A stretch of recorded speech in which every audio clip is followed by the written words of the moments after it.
Dear students, this channel is for practicing PTE modules every day.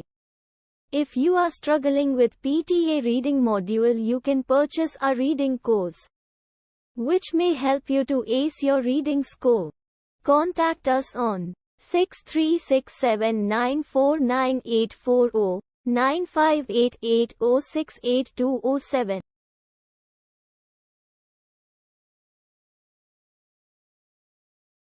Sound depressing, even apocalyptic?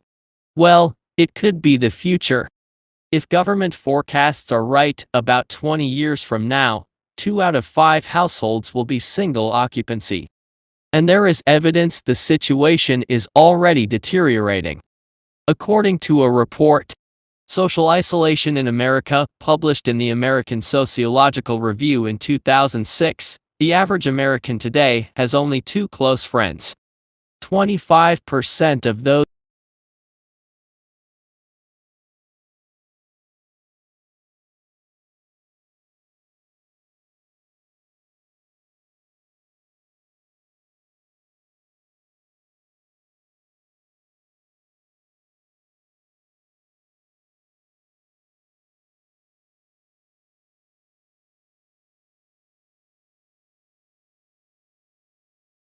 Professor Richard Kimble directed the DES-funded Assessment of Performance Unit research project in Design and Technology. In 1990 he founded the Technology Education Research Unit (TERU) at Goldsmiths College, University of London, which is now running a wide range of funded research projects in design and technology and IT. He has published widely in the field, including reports commissioned by the Congress of the United States, UNESCO and NATO. He has written and presented television programs and regularly lectures internationally.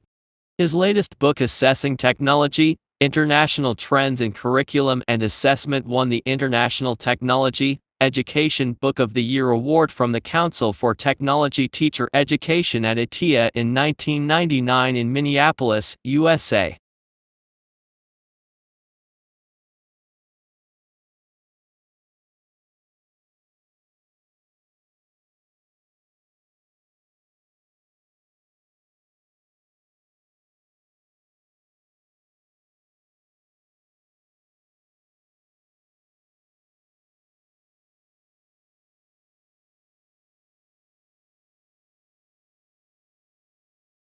In our studies, those people on a higher protein diet lost the same amount of weight as those on a higher carbohydrate diet. This is because the two diets offered an equal amount of fat. However, body composition, that is, the ratio of fat to muscle, showed greater improvement among those people on the higher protein diet.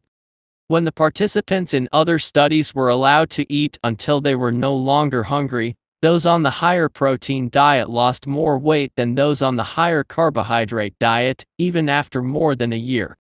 The reduction in hunger and the beneficial effect on muscle provided by the higher protein diet is mostly related to its protein content, while the enhanced fat loss seems to be related to its lower amounts of carbohydrate. The diet is healthy because its protein comes from lean red meat, fish, chicken and low-fat dairy products, all of which provide good nutrition. A high-protein diet, in which the protein comes from protein powders and supplements, is unlikely to be healthy unless the supplements are fortified with vitamins and minerals.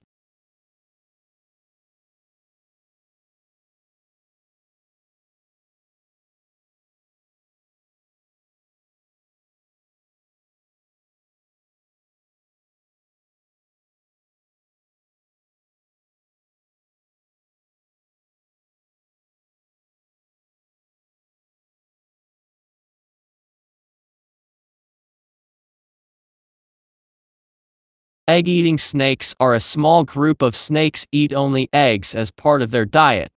Some eat only small eggs, which are easy to eat, while some snakes eat birds' eggs, which they have to swallow whole, as the snake has no teeth. Instead, these snakes have spines that stick out from the backbone. The spines crack the egg open as it passes through the throat. Once the egg is punctured, muscles in the snake's body work in waves to squeeze out the contents, which then move down into the stomach. The snake then forces the shell back into its mouth by bending its body into an S shape. The shell is now drained and flattened into a compact shape. Egg-eating snakes sometimes have to go for a long time without any food, so they eat as many eggs as they can when they get them.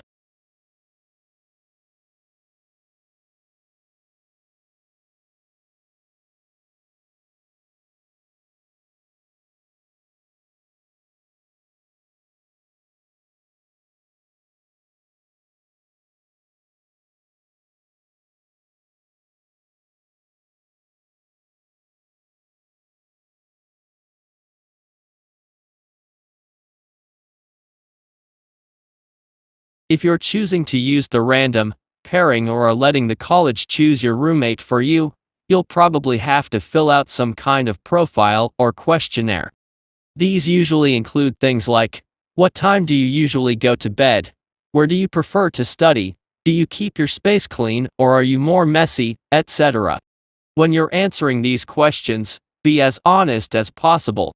If there's something you're dead set against, e.g., a roommate who smokes, you can mark that and you will not be paired with someone who fits that criteria.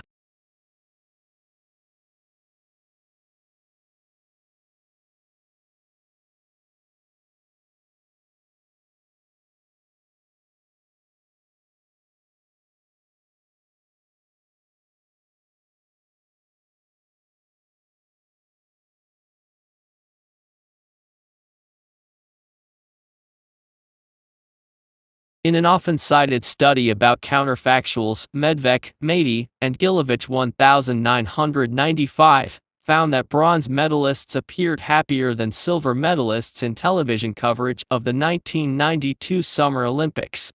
Medvec et al.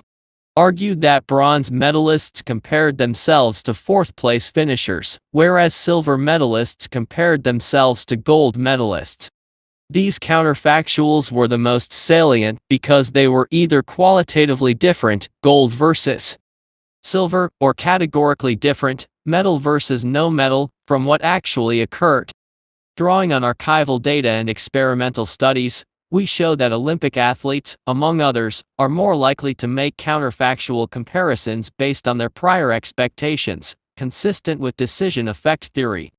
Silver medalists are more likely to be disappointed because their personal expectations are higher than those of bronze medalists.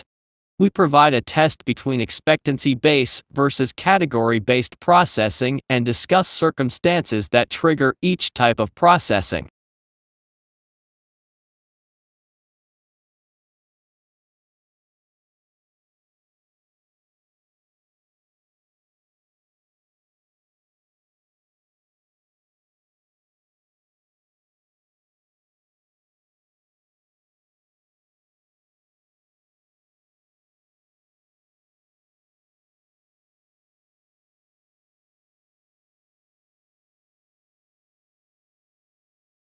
The exponential growth of the internet was heralded in the 1990s as revolutionizing the production and dissemination of information. Some people saw the internet as a means of democratizing access to knowledge. For people concerned with African development, it seemed to offer the possibility of leapfrogging over the technology gap that separates Africa from advanced industrialized countries. However, the initial optimism about the internet's potential to provide an enormous and ever-expanding body of publicly available knowledge has had to come to terms with material and social obstacles.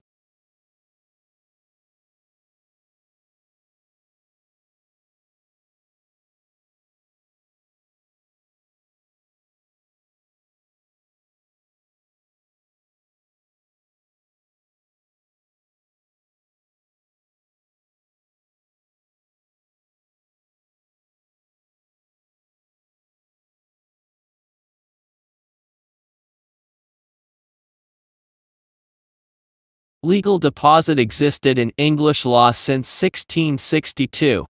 It helps to ensure that the nation's published output, and thereby its intellectual record, and future published heritage, is collected systematically to preserve the material for the use of future generations and to make it available for readers within the designated legal deposit libraries. The legal deposit libraries are the British Library, the National Library of Scotland, the National Library of Wales, the Bodleian Libraries Oxford, and the University Library, Cambridge. The legal deposit system also has benefits for authors and publishers. Deposited publications are made available to users of the deposit libraries on their premises, are preserved for the benefit of future generations, and became part of the nation's heritage. Publications are recorded in the online catalogs and become an essential research resource for generations to come.